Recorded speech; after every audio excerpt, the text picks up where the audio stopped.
교회 회복을 넘어 사랑으로 오늘 25번째 시간입니다. 여러분, 교회가 참 많은 일을 합니다. 우리는 내가 하는 일이 나를 규정한다고 그렇게 생각하면서 살아가죠. 물론 내가 하는 일이 내가 누구인지를 드러내는 것, 틀린 말은 아니지만 우리는 오늘 무엇인가 doing, 내가 한 것으로 평가받는 그것 때문에 오직 의인은 믿음으로 말미암아 산다라고 하는 이신칭의가 이상하게 한국에서는 이행칭의로 바뀌어버렸어요. 물론 이 두 가지는 균형 있게 다 아는 만큼 행하는 삶이 필요하지만 우리는 자꾸 교회가, 성도가 무엇인가를 하는 doing으로 평가하기 때문에 교회의 본질을 놓쳐버렸어요. 이것은 빙의 문제의 본질에 우리가 천착되어 살아가야지, 내가 무엇을 하기 때문에 교회다라고 말한다면 신방과 또 봉사와 구제와 같은 많은 일들은 사실 사회복지단체도 하는 일이기 때문에 무엇을 하는 그것은 받은 은혜 때문에 당연히 해야 하는 일이지, 그것이 우리가 누구다라고 하는 것을 규정 짓는다고는 볼 수 없다는 것입니다. 이해하시나요? 그래서 여러분, 우리는 더 고차원적인 고민을 해야 돼요. 그렇다면 우리는 교회가 왜 존재하는지를 늘 잊지 말아야 돼요. 교회는 선교하고 구제하는 그 일 당연히 해야 되지만 교회로 우리가 모인 이유는 다른 데 있지 않고 하나님의 형상을 회복하고 예수 그리스도를 닮아감으로 인해서 구원받는 데 있다는 사실을 놓치지 마셔야 됩니다. 오늘 여기에 여러분이 와서 예배드리고 하는 것은 우리 안에 교제도 하고 신앙의 교제, 또 우리 안에 교육도 받고 많은 역할들이 있어요. 그럼에도 불구하고 그것이 교회의 행위일 수는 있지만 교회 자체를 의미하지는 않는다는 거예요. 제가 더 나아가서 여러분께 드리고 싶은 고민 중에 하나는 무엇이냐면, 아이들이 학교라고 하는 것에 지쳤는데 교회라는 것도 오면 주일 학교라고 부르는 이 말 자체를 없애자라고 이야기해요. 그것은 무엇이냐면 배움이라고 하는 학교는 세상도 하는 것이지 교회만 하는 것이 아니기 때문에 우리가 하는 그것이 우리를 다 규정짓고 할 수 없다는 거예요. 그래서 어떤 것은 우리 자체를 설명하기에 부족한 것이죠. 그런 면에서 교회는 하나님의 구원을 위해서 모인 죄인들의 공동체인 동시에 하나님의 형상을 닮아가고 따라가는 의인들의 공동체라고 하는 이 두 가지 명제를 늘 기억해야 됩니다. 이 말은 우리가 닮아가야 될 분이 예수 그리스도. 지금까지 우리는 1장에서 4장까지 우리가 누구인지에 대해서 계속 배웠습니다. 본질상 죄와 허물로 죽을 수밖에 없던 자입니다. 예수 그리스도의 선 밖에 있던 자입니다. 오직 예수 그리스도의 피로 말미암아 성령 안에서 우리가 하나 되게 된 자입니다. 이 일을 주님은 미리 예정하사 우리를 성도로 불러주셨다는 것입니다. 다시 말씀드리면 성도로 부름받았다는 것은 1장에서 4장까지의 결론은 무엇이냐면 결국은 우리를 교회로 불러주셨다는 거예요. 그래서 우리가 교회이기 때문에 우리가 교회로 어떻게 살아가야 되는지를 이제 5장부터 실천편은 말씀드리겠다는 거예요. 성도인 동시에 성도로 부름받은 그것은 결국 교회로 부름받았어요. 그래서 서로 예수 그리스도를 머리로 삼고 우리는 서로 지체로 연결되어 서로 돕고 협업을 통해서 우리는 온전한 한 공동체를 이뤄가는, 성령 안에서 우리는 힘써 하나 되게 하신 것을 지켜가야 하는 공동체라고 하는 사실을 우리에게 가르쳐줘요. 여러분, 우리 여기 한 사람 한 사람은 사실 성도이요 신자인 동시에 놓치지 말아야 되는 것이 교회이며, 이 교회는 혼자 세워지는 것이 아니라 서로 연결되어 서로 마디마다 도움을 얻을 때 그때 온전한 교회. 그래서 여러분께 다시 말씀드려요. 뭐냐면 다시 말씀드리면 이런 거였습니다. 무엇이냐면 교회는 계속적으로 연결됨을 통해서 이 교회가 서로 자라가는 일을 통해 우리는 비로소 온전한 교회가 될 수 있어요. 그래서 여러분, 옆에 있는 지체가 없어도 되는 존재가 아니라 무엇이냐면 풀트리니의 말처럼 그리스도인은 혼자 될 수 없다라고 했던, 그래서 혼자 할 수 없는 두 가지가 결혼과 그리스도인이 되는 것이라고 했는데, 그 그리스도인이 바로 교회를 통해서 되는 것이다 라고 말씀드릴 수 있습니다. 자, 내 자신이 살아있고 하나님을 닮아가고 있다, 지금 내가 교회로 온전한 삶을 살아가고 있다 라고 하는 그 증거를 여러분은 무엇으로 삼고 있나요? 내가 그토록 1년 동안 내가 교회입니다, 우리가 교회입니다 라고 했는데, 내가 교회라고 하는 그 증거로 여러분은 무엇을, 내가 교회지 라고 하는 증거를 삼고 있냐고요.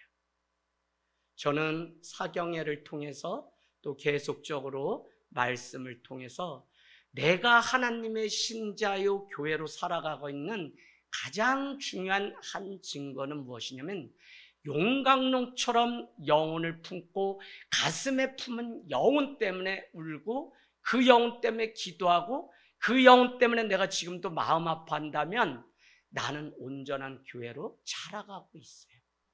믿는 것과 아는 것이 하나가 되어 예수 그리스도의 장성한 분량에 이를 때까지 자라가라고 했는데, 자라가야 되는데 자라고 있다는 그 특징이 무엇이냐면 내 안에 품은 영혼이 있다는 것입니다. 그를 생각할 때마다 견딜 수 없는 그 마음 때문에 나는 그 영혼 위해서 울고 내 목숨까지도 아끼지 않는 용광로와 같은 이 마음이 우리 안에 있다면 우리는 어떻게 해요? 지금도 자라가고 있고 그를 위해서. 근데 그럴 수밖에 없는 것은 무엇이냐면, 내가 이미 예수 그리스도를 알고 그분을 닮아가고 그분으로 인해서 살아가는 기쁨을 알았다면 그것을 누군가에게 당연히 전하고 싶은 마음이 있겠죠. 그게 살아있는 거예요. 근데 그냥 오늘도 어제도 그날도 나나 믿다가 말지 라고 생각한다면 사실은 살았다음에 이름은 가졌으나 우리는 죽은 자입니다.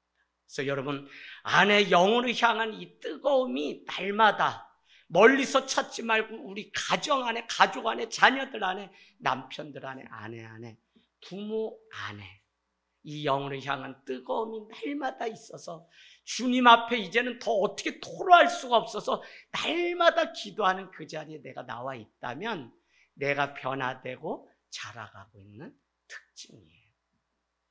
여러분, 오늘 우리는 살아가면서 누구를 닮았다라고 하는 이야기를 들어요. 제가 얼마 전에 강도사님이 이렇게 말씀 전하시고 나는 요 뒤에 앉아 있는데 우리 집사님이 깜짝 놀랐다는 거야. 내가 머리를 좀 잘라야 되는데 아줌마같이 머리도 기르고 있으니까, 아니 목사님 어머니가 와서 앉아 있는 걸 봤대요, 환상 중에. 그래서 제가 점점 갈수록 사람들이 전에는 아버지 닮았다 그러더니 요새는 저도 인정할 수밖에 없는 게 어머니를 닮아가는 것 같아요. 그러면 닮았다는 것은 외형, 또 특징, 성품 등 많은 것에 있어서 어떻게 해요? 우리는 닮았다라고 하는 표현을 쓰게 되죠. 그런데 이것은 육신의 부모에게만 해당하는 것이 아니라 하나님의 자녀인 우리가 하나님을 닮은 모습이 있다고 하는 사실을 우리는 기억해야 돼요. 그래서 우리를 통해 하나님의 어떠하심을 세상이 보는 그것을 빛과 소금으로 살아가라라고 우리에게 말씀하고 있는 거예요. 오늘 5장 1절, 여러분 이제 어떻게 믿는 것과 아는 것이 하나 되어서 예수 그리스도의 장성한 분량에 충만한 데까지 살아가는 그 삶이 무엇인지 5장 1절 볼까요? 그러므로 사랑을 받는 자녀같이 너희는 하나님을 본받는 자가 되고 라고 해놨어요. 1절에 표시해 놓으세요. 두 번의 명령이 나오는데 그 첫 번째는 하나님을 본받는 자가 되라는 게 첫 번째예요. 그러고는 8절에 가서 또 표시해 놓으세요. 빛의 자녀들처럼 행하라 라고 하는 두 가지 명령이 오늘 1절에서 14절까지 우리에게 어떻게 살아가야 되는지, 교회로 우리가 자라갔다면, 우리가 교회로 살아간다면 우리가 어떻게 살아가야 되냐? 첫 번째는 하나님을 본받는 자가 되고, 두 번째는 빛 가운데 살아가는 자녀들로 살아가라고 하는 것이 우리에게, 이것은 명령이 아니라 순종할 것을 우리에게. 쉽게 얘기하면 5장 1절은 하나님을 닮은, 따라가는 따라쟁이가 되는 것이 우리의 삶이라는 거예요. 우리가 하나님을 본받는 것 부담스러울 수 있는 의무지만, 사실은 이 의무는 우리에게 주신 하나님의 특권이라고 하는 사실을 생각하면, 하나님을 닮을 때 우리는 그의 아들 예수 그리스도를 닮아가는 것이고, 죄로 인해서 우리는 도저히 닮을 수가 없고, 우리 의로는 그분의 형상이 회복될 수 없는데, 형상을 회복하지 않으면 하나님 앞에 심판대에 섰을 때 너 누구냐라고 말할 거라는 거예요. 그런데 하나님을 본받아 그가 보내신 인간의 몸을 입고 이 땅에 오신 예수 그리스도를 우리가 날마다 닮아가게 되면, 주님의 심판날에 그 앞에 갔을 때 너 예수님의 자녀구나, 그게 뭐예요? 그리스도인이구나 라고 천국 문이 열리는 일이 있다는 거예요. 그래서 여러분, 교회는 그냥 취미생활 이렇게가 아니라 정말 죄인된 우리가 주님 앞에 와서 말씀을 통해, 예배를 통해, 기도를 통해 하나님의 형상을 회복해서 마지막 날에 주님 앞에 하나님을 닮은 그 모습으로 서야만 우리가 구원받기 때문에, 날마다 자라가고 그분을 닮아가는 일을 하지 않으면 우린 교회를 백날 다녀봐야 소용이 없는 거예요. 그래서 여러분, 오늘 5장 1절 하나님을 본받는 자가, 닮아가는 자가 되라라고 하는 이것이 얼마나 중요한지 모릅니다. 이게 막연한 말 같죠? 하나님을 닮는다는 것이 무엇이지? 무엇을 어떻게 닮으라는 거야? 라고 우리는 이렇게 말을 던질 수 있어요. 그럼에도 불구하고 예수님은 하나님께 기뻐하시는 사람이 어떤 한지를 우리에게 보여준 것처럼, 사람이 무엇을 위해 살아가야 하는지, 어떻게 살아가야 하는지를 보여주신 예수 그리스도를 따라 살아가야 돼요. 그게 뭐냐면 말씀이에요. 그래서 우리 인생에 말씀의 거울이 날마다 내 삶에, 아침마다 내 온종일 그 말씀이 있지 않으면 내가 기준이 없어요. 오늘 소그룹 때도 나눌 거예요. 우리의 기준, 우리가 살아갈 방향, 목적, 무엇을 닮아가야 되는지 어디에 기록해 놓았냐면 말씀이 기록해 놓았는데, 오늘 에베소서는 하나님을 본받는 자가 되라는 거예요. 세상 모든 사람은 하나님께서 만드신 원래의 모습을 죄로 인해서 다 잊었어요. 잃어버렸어요. 우리가 닮아가야 하는 것이, 하나님의 사람으로서 닮아가야 되는 것들이 있는데 보이지가 않는다는 거예요. 예수님을 닮아가는 것이 곧 하나님을 본받는 거예요. 왜냐? 로마서 8장 29절 가보세요. 로마서 8장 29절. 하나님께서 우리를 구원하신 목적을 로마서 8장 29절에 기록해 놓았습니다. 로마서 8장 29절 같이 읽습니다. 시작. 하나님이 미리 아신 자들을 또한 그 아들의 형상을 본받게 하기 위하여 미리 정하셨으니. 아멘. 하나님이 우리를 선택하셔서 우리를 구원해 주신 것은 그 아들의 형상을 본받게 하려고, 즉 예수님을 닮게 하시려고 우리를. 그래서 우리는 예수님을 닮아가는 과정을 신학적 용어로 뭐라고 하냐면 성화라고 하는 단어를 쓰는데, 날마다 죽을 때까지 우리는 예수 그리스도를 닮아가기 위해서 지금 믿음의 경주를 하는 거예요. 그래서 여러분, 에베소서 1장에서 4장까지는 하나님이 예정하셔서 우리를 자녀 삼으셨는데, 그 닮아가는 일을 위해서 결국 우리를 교회로 불러주시고 교회로 삼아주셨다는 거예요. 자기 가슴에 하나님 내가 교회입니다, 이렇게 한번 우리 축복하겠습니다. 하나님 내가 교회입니다. 옆에 분한테 당신이 교회입니다. 우리가 교회입니다. 네, 교회는 건물도 아니고요. 교회는 오늘 하나님의 형상을 믿고 닮아가는 내 자신이 교회이기 때문에 내가 머무는 가정이 교회여야 되고 내가 날마다 만나는 학교와 직장이 교회여야 돼요. 노치원이 교회여야 돼요. 그곳에서는 그냥 하나님 없는 것처럼 살고 교회 와서는 하나님 믿는다고 하면 이거는 다 하나님 앞에 망령되이 일컫는 거예요. 만홀히 여기지 마라, 업신여기지 말라라고 하는 표현은 많은 것으로 성경이 표현하는데 뭐냐면 너가 하나님을 믿는다고 하는데 믿지 않으면서 믿는 척하는 거짓말을 일삼지 말라. 누구 앞에서? 하나님 앞에서. 그걸 망령되이 만홀히 여김을 당하지 않는다라고 하는 표현을 우리에게 하는 거예요. 그래서 내가 거룩하니 너희도 거룩한 자녀로 살아가라고 레위기는 우리에게 말씀하고 있는 것입니다. 여러분, 그렇다면 5장 1절에 하나님을 본받아 살아간다고 하는 것을 구체적으로 명령을 2번 하는데 그 명령이 뭐냐면 행하라는 명령, 행하라는 명령.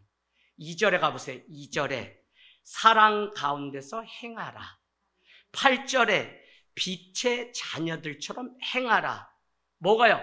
하나님을 본받아 살아가는 삶은 행하는 삶인데 그게 뭐냐? 빛과 사랑 가운데 행하는 자녀로 살아가는 그것이 하나님을 본받아 살아가는 삶이라는 거예요. 오늘 사랑 가운데서 행하라 라고 5장 2절 그리스도께서 너희를 사랑하신 것 같이 너희도 사랑 가운데서 행하라. 그는 우리를 위하여 자신을 버리사 향기로운 제물과 희생 제물로 하나님께 드리셨느니라. 아멘. 사랑을 말할 때 그 사랑의 본이 되신 예수님의 사랑, 그가 우리를 사랑하신 것 같이 우리도 사랑 가운데 행하라는 것이죠. 예수님은 십자가에 그 막힌 담을 헐기 위해서 자기의 생명을 아낌없이 우리에게 주신 분이십니다. 바보 예수라고 하는 책을 읽은 적이 있는데 정말 누가 알아주지 않는 그 자리에 예수님은 스스로 바보같이 이 땅에 오셔서 죽어주신 그 사랑, 그와 같이 너희도 사랑 가운데서 행하라고 우리에게 말씀하고 있는 것입니다. 여러분, 주님이 우리를 사랑한 증거가 몇 가지라 그랬죠? 그 첫 번째가 말씀이 육신이 되어 우리 가운데 오셨다는 거예요. 인간의 몸을 입고. 두 번째 사랑의 증거가 무엇이었습니까? 말씀으로 우리를 사랑한다고 주셨는데 사람들은 이 말씀을 믿지 않기 때문에 예수님을 능욕하고 참소해요. 세 번째 사랑의 증거는 무엇이냐면 결국 십자가입니다. 침을 뱉고 능욕하는 죄인들을 향해서 그 사랑을 확증하기 위해서 십자가에 달려 돌아가신 그것 외에는 완전한 사랑이 없어요. 그래서 우리가 교회를 다닌다고 하는 그것은 무엇이냐면 하나님의 십자가의 그 의미를 온전히 깨달아야만 우리는 이 길을 완주할 수 있지, 교회를 그것을 알지 못하면 우리는 누구요? 예수님의 제자들 같이 저 골고다 언덕에 있는 십자가는 붙잡지 않은 채 올라가다가 예수님 돌아가셨대라는 말을 듣고 갈릴리 바다로 생업을 위해 다 흩어지는 사람에 불과해요. 반드시 갈릴리 골고다 언덕에 있는 십자가의 의미를 알고 그 십자가를 붙잡아야만 구원을 얻을 수 있는데 세상에 많은 사람들이, 많은 교회들이 그 십자가는 온데간데 없고 그냥 입술로만 사랑해요. 그러니까 요한 1서는 우리에게 말과 혀로만 사랑하지 말라고 말하는 게 뭐냐면 십자가의 사랑을 알고 자기를 죽기까지 다 내어주신 그 사랑을 우리가 알아서 그 사랑으로 사랑할 때 온전한 사랑. 여러분, 하늘 땅 교회가 다른 걸로 소문나지 말고 주님의 사랑이 많은 교회로 소문나기를 원합니다. 그러려면 주님이 말씀하신 그 사랑은 희생이 있고 그 사랑은 무엇이죠? 죽음이 있고 그 사랑은 자신의 모든 것을 다 내어주신 그 사랑이 우리 가운데 있다는 것입니다. 여러분, 자기 유익을 버리고 자기 만족을 버리고 이기심을 버리고 자존심을 버리셨던 예수님의 그 사랑이 우리 안에 올 때. 그래서 그걸 알 때 우리는 사랑 가운데 행하라고 말할 수 있어요. 그러기 위해서 5장 3절로 가보세요. 너희가 사랑 안에 거하라는데 계속 이렇게 반복돼서 그래서 이렇게 살아라, 그래서 이렇게 살아라 하는 게 5장 3절이에요. 그러면 너희가 사랑 안에 행하는 그 삶이 뭐냐? 5장 3절에 음행과 온갖 더러운 것과 탐욕은 너희 중에서 그 이름조차 부르지 말라. 이는 성도에게 마땅한 반이라. 첫 번째 음행. 음행은 다 뭐죠? 모든 성적인 죄를 말합니다. 음행은 하나님이 보여주시고 하나님이 명령하신 사랑에 정반대예요. 사람을 죄악으로 빠뜨리는데 엄청난 위력을 가진 사단의 무기가 무엇이냐면 바로 음행이에요. 성은 결혼이라는 울타리 안에 있을 때 아름다운 것이죠. 하나님이 부부에게 허락하신 선물이며 만족과 기쁨을 누릴 수 있어요. 하지만 이것이 결혼이라는 울타리 밖에서 단지 쾌락을 위해서 있다면 이건 죄가 돼요. 둘째, 사랑 가운데 행하는 둘째가 뭐냐면 온갖 더러운 것을 피하라는 거예요. 온갖 더러움. 다 온갖 더러움, 음행 다 뭐와 관련되냐면 성적인 죄와 함께 사용되어 이런다는 거예요. 성적인 죄는 사람을 더러움에 빠지게 하는 거예요. 사람들이 하나님이 정하신 선을 넘게 돼요. 그래서 부부에게 죄어진 선을 넘는 일들이 있고, 혼전 순결은 옛말이 되어서 간통은 이제 죄로 여기지도 않는 이 마지막 때에 우리가 살아가고 있어요. 그렇다면 온갖 종류의 더러운 죄들이 세상에 가득하기 때문에 죄의 더러움을 구분하지 않으면 우리도 삽시간에 거기에 빠져요. 죄를 더럽다고 인식하지 못하고 선택사항으로 받아들이기 때문에 온갖 더러움과 음행을 마치 자기가 선택해서 할 수 있는 것처럼, 부모 세대가 정신을 못 차리기 때문에 자녀들도 성적으로 함부로 자기의 개인 권리인 것처럼 여기는 시대에 살아가고 있어요. 하나님은 그것을 죄라고 분명히 말씀하시지 그것을 잘했다고 칭찬하지 않아요. 그래서 여러분, 세 번째 보겠습니다. 탐욕이 나와요. 탐욕은 다른 죄들의 원인으로 볼 수 있어요. 자기 중심적인 자기 만족을 추구하는 게 탐욕이죠. 바울은 믿지 않는 이방인의 특징으로 4장 19절 가보세요. 4장 19절에 이렇게 이야기합니다. 그들은 감각이 없는 자가 되어 자신을 방탕에 방임하여 모든 더러운 것을 욕심으로 행하되. 탐욕이라는 거예요. 탐욕. 여러분, 이 탐욕, 자신이 우선되지만 사랑은 자신이 우선되지 않는 거예요. 그래서 하나님은 우리를, 하나님 본받는 삶은 무엇이라고요? 사랑 안에 거하고 빛 가운데 거하는 것인데, 사랑 안에 거하는 것 중에 지금 음행, 더러운 것, 그 다음에 탐욕을 피하는 게 사랑 안에 거하는 삶이에요. 잘 따라가시죠? 그래서 이 탐욕은 하나님이 행하라고 하는 사랑과 반대가 탐욕이에요. 왜? 자기 중심이고 자기 유익을 따라 살아가는 건 다 탐욕. 자, 그래서 우리는 죄에서 무서운 결과가 있다는 사실을 5장 5절에 다시 가보세요. 너희도 정녕 이것을 알거니와 음행하는 자나 더러운 자나 탐하는 자, 곧 우상 숭배자는 다 그리스도와 하나님의 나라에서 기업을 얻지 못한다. 뭐냐? 앞에 있는 것, 음행하는 자, 더러운 자, 탐하는 자는 이퀄 뭐냐면 우상 숭배자예요. 폴 트립은 이렇게 얘기했습니다. 우리는 다 무엇인가를 예배하는 존재로 하나님이 만드셨는데, 우리가 지금 이 시간 하나님을 예배하지 않는다면 그 사람은 세상의 다른 어떤 것을 예배하고 있다. 예배는 하나님 앞에 정하는 것이며 구별하여 되지 않아도 떼서 드리는, 그게 믿음이에요. 믿음으로 그래서 산 제사를 드려야 되는데, 이 믿음으로 결단하고 구별해서 드리는 제사가 아니고 그냥 눈먼 것 이거 막 가지고 오니까 말라기서 1장 뭐냐, 차라리 너희가 눈 멀고 저는 것 같다, 하나님 나 드렸어요 라고 하면 다 하나님을 속이는 것이기 때문에 누가 와서 성전문을 닫아버렸으면 좋겠다 그래요. 주님은 죄가 있는 그 마음, 상한 심령이 되어 주님 앞에 제사는 드리라고 하지만 우리가 형식적으로 습관적으로 그냥 와가지고 예배 드려요 라고 하는 건 안 돼. 예배의 오퍼링이라고 제가 늘 얘기했는데 11조 한 걸 끝나지 않아요. 예배는 하나님 앞에 구분하여 드리는 예물이 있어요. 그래서 이 청년 자녀들에게 예물을 드리는 훈련은 부모가 시키지 않으면 우리는 잘못 예배를 해요.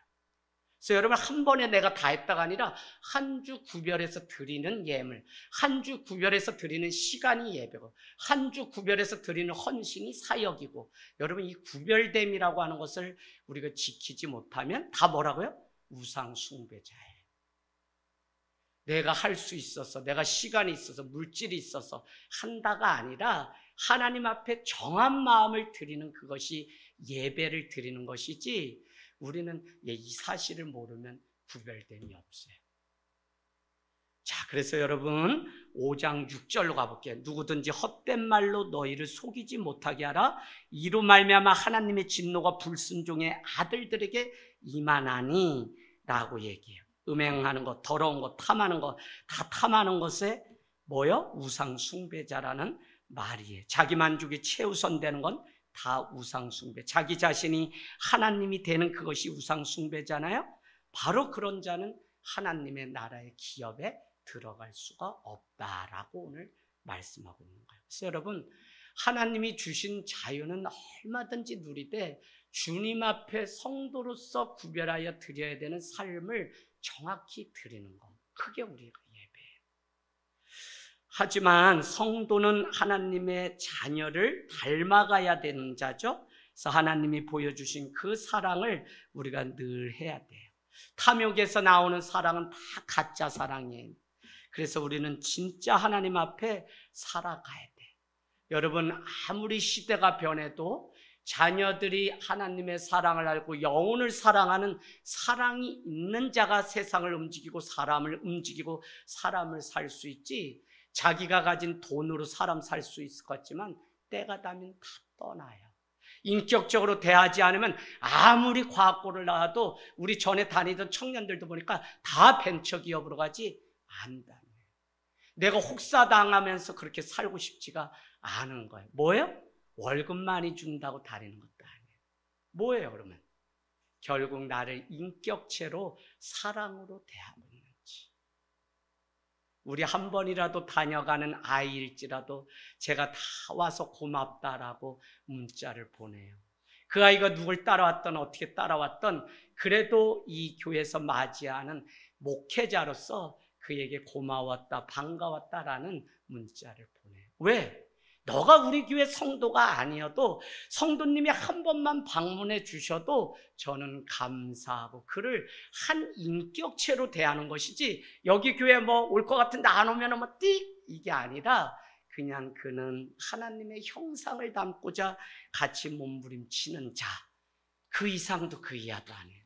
그렇기 때문에 우리는 길에서 만나고 빗자루질하면서 만나는 이웃일지라도 제가 하루에 여러분 20번도 더 거절을 당해요. 한국 사람 이러지 않았어요. 인사를 하면 적어도 인사를 받아주는 정도의 아량은 있었는데 언제부턴가 웬 낯선 사람이 제가 이러고 있으면 목사지 뭘 다른 사람이 인사하겠어요? 아주 쌩해요. 여러분, 그래도 또 인사하고 또 인사해요.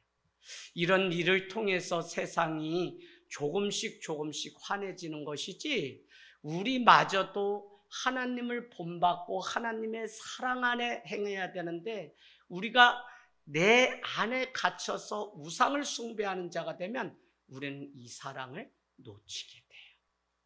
자, 오늘 두 번째 명령은 뭐라 그랬어요? 크게 두 번째는 8절에 빛의 자녀처럼 행하라는 것이죠. 너희가 5장 8절 같이 읽겠습니다. 시작. 너희가 전에는 어둠이더니 이제는 주 안에서 빛이라. 빛의 자녀들처럼 행하라. 아멘. 하나님의 자녀는 죄에서 구속함을 받았기 때문에 그에 맞는 삶을 살아가는 자들이에요. 바울은 이것을 설명하기 위해서 빛과 어둠의 비유를 사용해요. 전에는 어둠이었는데 지금은 빛의 자녀가 되었고, 어둠 가운데 거하면 너는 순종하지 않는 불순종의 자녀라고까지 우리에게 얘기해요. 이제는 우리가 빛의 자녀예요. 또한 빛 안에. 왜 그러냐면 단서가 오늘 8절에 보니까 주 안에 있기 때문에, 주 안에서만 빛의 자녀예요. 그래서 여러분, 우리가 신앙이 뭔데요? 날마다 내 삶에 어디에 곳에 가든 누굴 만나든 내가 주님과 동행하는 삶. 그게 뭐예요? 하나님의 임재 속에 주 안에서 날마다 거하는. 우리가 여기선 이 말하고 저기선 다른 말 할 수 없어요. 여기선 선한 말 하는데 저기선 다른 말. 여러분, 제가 책을 내보니까 책 내는 게 쉽지 않아요. 컴플레인이 엄청 출판사로 들어와요. 그 사람 책 내서 베스트셀러 되면 될수록 적이 더 많아요. 왜? 내가 아는 그는 다 거짓말이란 책.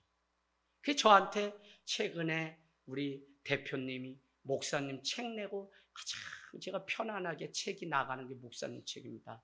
왜요? 그랬더니 그 말씀을 해주시는 거예요. 그러고 또한 이 책은 뭐 잘 쓰고 이런 건 둘째 문제고 목사님의 삶을 보고 아는 사람들이 사줬기 때문에 책이 나갔지 요즘 1세도 안 나가는데 무슨 4세가 나가요? 이렇게 말씀해 주시더라고요. 제가 산다는 게 뭔지 다시 생각해보고 삶의 향기가 나서 그리스도의 편지로 목사이기 때문에 앞에서 뭐 이렇게 살아라 외치는 자가 아니라 이렇게 사는 삶이 무엇인지를 우리 성도들은 늘 고민하면서 살아가는 자리까지 가야지 진짜 우리가 하나님을 믿는 것이지 여러분 봉사 많이 하고 뭐 많이 하고 이게 우리의 믿음이 아니라고 제가 그래서 전제 드린 거예요. 속지 마세요. 속지 마세요. 믿음 없는 사람은 허다해. 오랜 신앙생활 하려면 할수록 더 믿음이 없어요. 자, 그래서 이게 너무 중요합니다.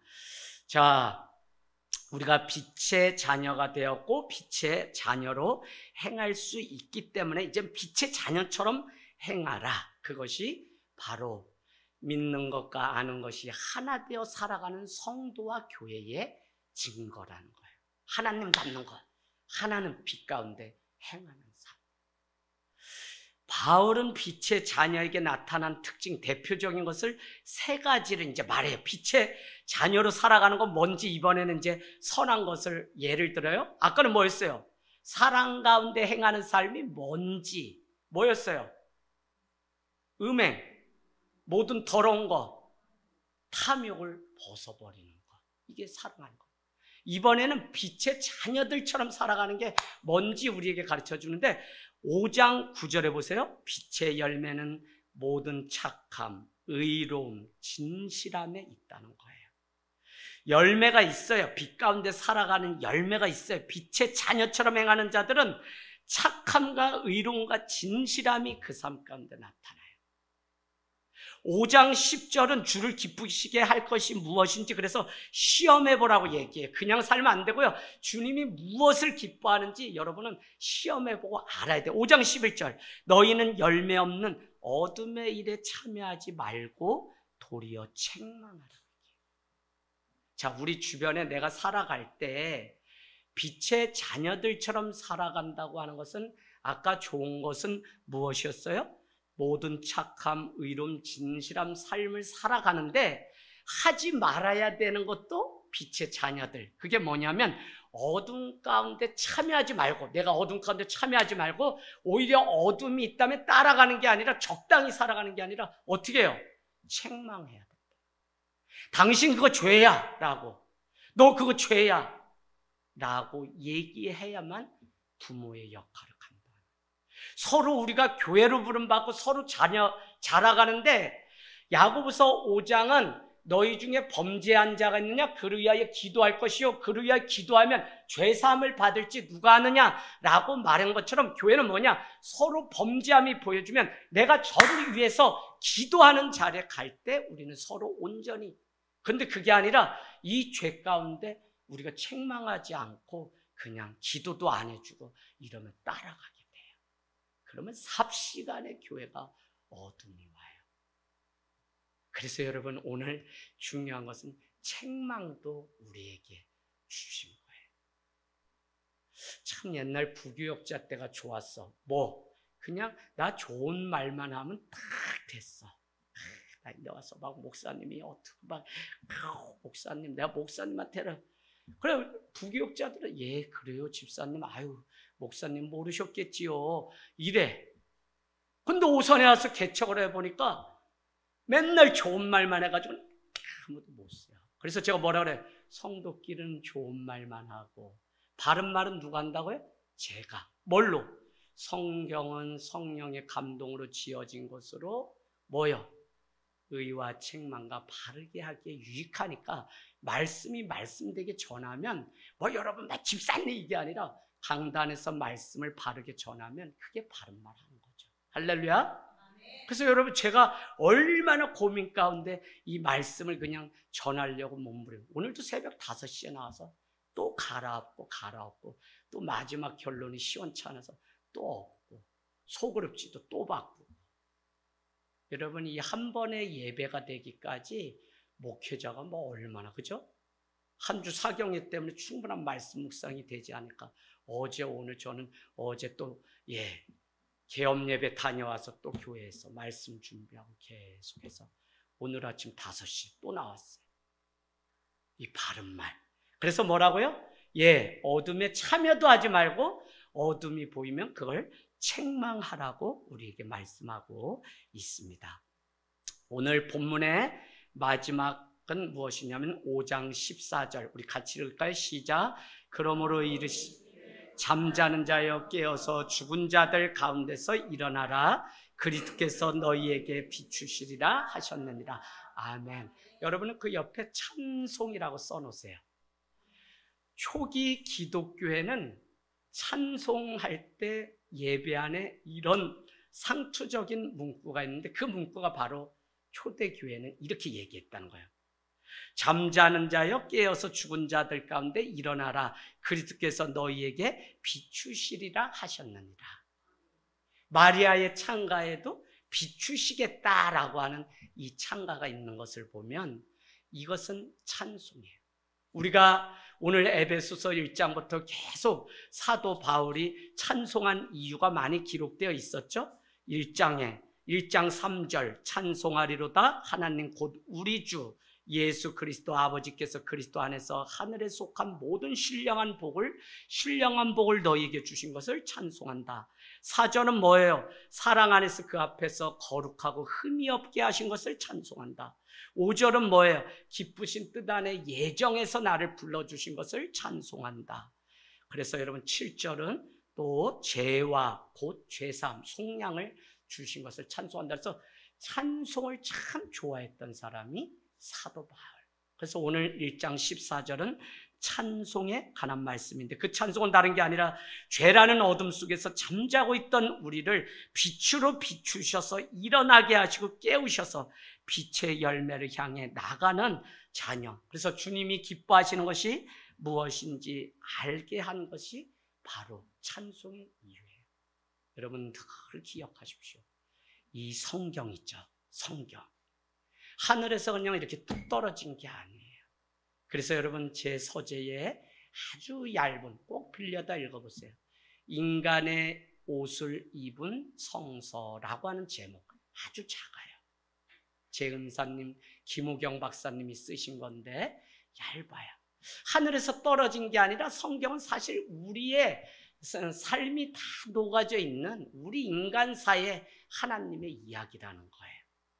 그래서 너무 성경을 그냥 세상책으로 치부하면 그 문제죠. 그러나 성경을 너무 이게 신성시돼가지고 말씀 이것도 문제예요. 성경은 우리 삶과 밀접한 믿는 우리 백성들에게 하신 하나님의 말씀인 것은 2000년 전이나 5000년이나 6000년 전에 일하셨던 하나님은 오늘 우리에게 하신. 그래서 뭐예요? 인간의 옷을 입은 성서라고 하는 표현을. 유승헌 목사님은 최강권의 사람이라고 하는 책을 쓰셨죠. 그래서 여러분 책이 성경이 다른 게 아니라 한 권. 최강권의 사람. 성경이 성권. 그래서 여러분 오늘 결론. 우리 인생의 답이 뭐예요? 성경 말씀이라면 말씀대로 살아가는 우리의 삶이 말씀의 답이에요. 이 두 가지가 같이 가지 않으면 안 돼요. 일부 예배 때 이거를 이해시키냐고 얼마나 어려운지. 우리 인생의 답이 말씀이라면 말씀대로 살아가는 그 삶이 말씀의 답이다. 그래서 여러분, 한 주 어느 곳에 가 있든지 교회에게 주신 그 말씀대로 살아가는 그 삶이 있을 때 우리는 하나님을 본받는 자, 또 하나님의 자녀로 빛 가운데 행하는 자가 돼요. 그래서 하나님의 본받고 사는 자는 모든 뭐요? 음행, 그 다음에 더러운 것, 탐욕을 벗어버리는 것. 그 다음에 빛 가운데 행하는 것은 뭐랬어요? 착함, 진실한 대로 살고 어둠에 참여하지 않고 오히려 어둠이 보이면 책망해서 쫓아내는 것. 이걸 어디에 가장 많이 기록해요? 요한일서. 너희가 빛 가운데 거한다고 하면서 너희가 내 형제를 사랑하지 않으면 너희는 어둠 가운데 거하는 것이고, 너희가 말씀 안에 산다고 하면서 내 형제를 미워하면 너는 스스로 속이는 자라고 우리에게. 그래서 빛과 어둠이 얼마나 대조적인지.